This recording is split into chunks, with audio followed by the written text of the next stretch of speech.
approximately 6.8 million Americans break a bone every single year. Probability foretells that each and every one of you will break 2 bones in the course of your lifetime.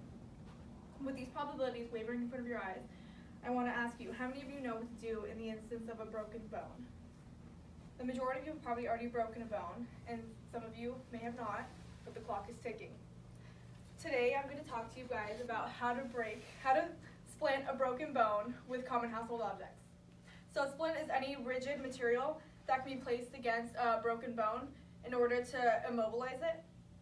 So for my example, I'm going to be using a broomstick and this thing I found by my fireplace. So the splint is used to immobilize the bones. When you have a broken bone, there are fragments about your leg. So these fragments can move around if there's movement in the leg, and that'll cause further damage in the tissue surrounding the leg.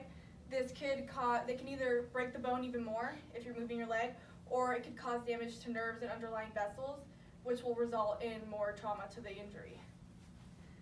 So if we place these splints around the bone, we immobilize it, and we prevent further damage. So first, you're going to want to get a splint. So as I said, I have the broomstick and a fireplace stick.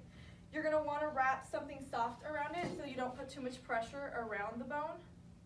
Too much pressure can again cause further damage. It could cause the bone to break further, or it could cause the bone fragments to move down towards the tissue. Your bone itself doesn't have any pain receptors, but the surrounding tissue does. So if you're having these bone fragments move around your leg, it's going to be extreme pain. So the only requirement for the splint is that it is rigid, so that it will keep it in place, and also it has to extend from the joint that is directly below the break and the joint that is directly above the break. So in this instance, the break would be right around here. The joint below it would be around the ankle, and the joint above it would be about the knee. The first thing you're going to do before you split a broken bone is assess the injury. You want to make sure that it actually is a break.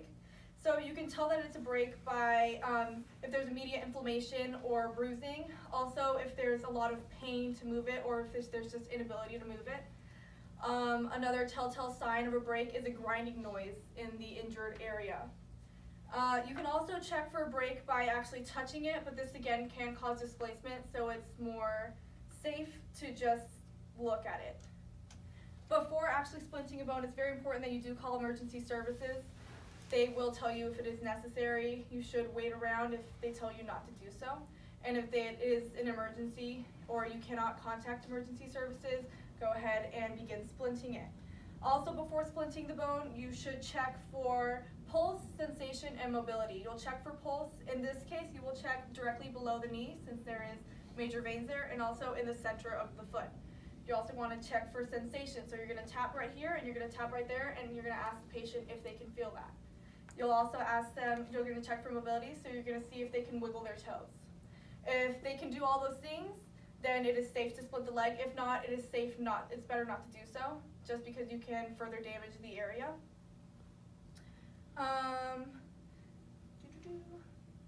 So we're going to place the splint on either side of the leg, and you're going to get something to secure it. So this can be practically anything. You can use duct tape, bandages. I'm using scars because I have a lot in my house. You're going to want to gently lift up the leg, like so, and place this around it. You're going to want to try to move the leg as least as possible and string it around. And then you're going to pull over here. When you're tying a knot, you want to make sure to tie the knot on the splint itself, not on the injury. So you're going to put that first one directly on the joint that is above it. The next splint, you're going to place it directly above the injury itself. And the last place you're going to want to secure it is directly below it, in between the bottom of the break itself and the joint directly below it.